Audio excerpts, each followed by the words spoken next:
Alafia, where in the world is Iyalode Yeyefini Efumbolade? This is a meaningful Monday, teaching Tuesday, wonderful Wednesday, whichever that you want to be.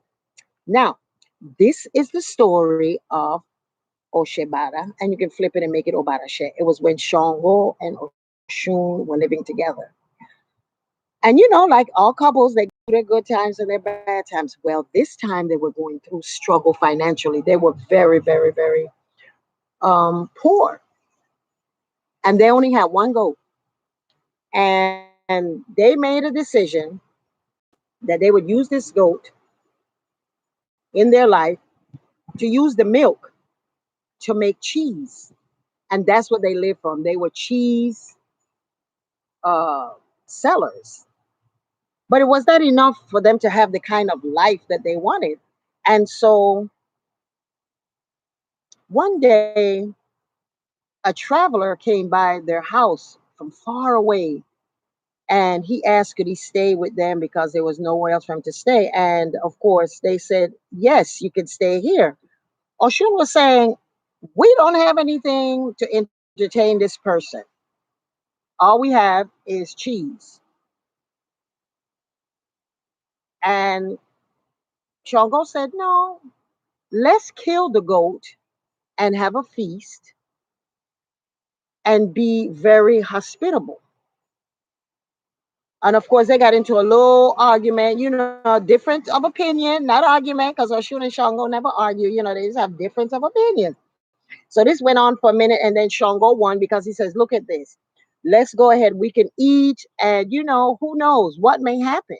Because he always knew that life is about giving, and that's the way you receive. Well, they went ahead, they sacrificed the goat, they cooked up the meat, they ate, their family ate, and they had a good time.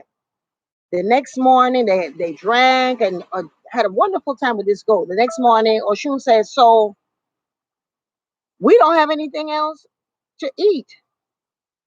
And she looked and she said, oh, wait a minute, there's some pumpkin. Look at that. This loser gave us some pumpkin. We gave him goat and we gave him a feast. I know they had pounded yam, they had some rice, they had jollof rice, they had all of this stuff. And she said, all we got left is these pumpkins. Shango said, well, if that's all they left us, let's just go ahead and have these pumpkin. And he opened up the pumpkin for them to cook. And behold, it was filled with jewels, with rubies and diamonds and all types of fabulous things that they were able to use. And that's the way that they found their wealth again. And so you ask yourself, who was this person that came by and didn't have anything to do, anything to offer them at the beginning? It was Obatala. Obatala always says that when you are generous and when you give, you're always going to receive. And so in receiving, they receive more than they could have expected. So sometimes we have to give even when we think that it's our last, or when we feel hopeless and feeling that this is the end and I can't make my last sacrifice. So looking at life from a broad perspective or with a broad brush is always the thing that helps us. Is when we're looking narrowly and saying, this is all I got and this is all I have, and let's say what we have and continue doing the things the exact way that we're doing it. Sometimes we got to think a little bigger and say, you know what? What if we just feel so good inside to share with this person all that we have and don't expect anything? In my life, that's what I've witnessed, is that when I think that this is my last or this is the end of a situation, I get still and just trust and know that, I'm going to survive and I'm going to thrive and I'm going to do well. Sometimes, even in frightening situations, I ask myself, oh my God, is this going to be the end? And I always look back and say, I always look back and say, well, my last reading didn't say I'm going to die of hunger. Or my last reading didn't say that I was going to die like this. So this is not the end. So it gives me a little more courage to go on and do what it is. So I hope that y'all have a wonderful, meaningful Monday, teaching Tuesday, wonderful Wednesday with My where in the world is Iyalode Yeyefini? I am here sitting outside in the backyard in Florida after doing initiations and bonding with my students and other priests. So thank you. You all have a wonderful day. Know that you can follow me, subscribe to my YouTube, subscribe to my website, yeyefini.com, so you can receive my newsletter.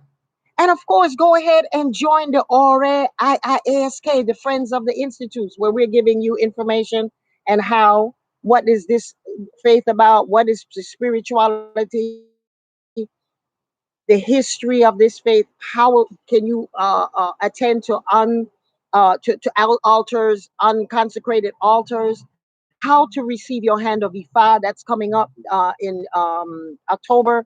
But join and become a friend of the Institute where you'll have support. You'll be able to come to some of our worship services. This experience of the timeout, the universal timeout, has allowed us to go within and to really see the power of this faith. And so that's why I created ORE IIASK, the Friends of the Institute. Go to yeyefini.com, subscribe, become a member, join the ORE IIASK. Also, meet me on Wednesday for the midweek recharge with Asha Ire. So have a wonderful, wonderful day.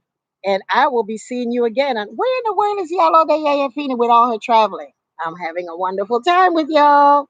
Odabo. See you later.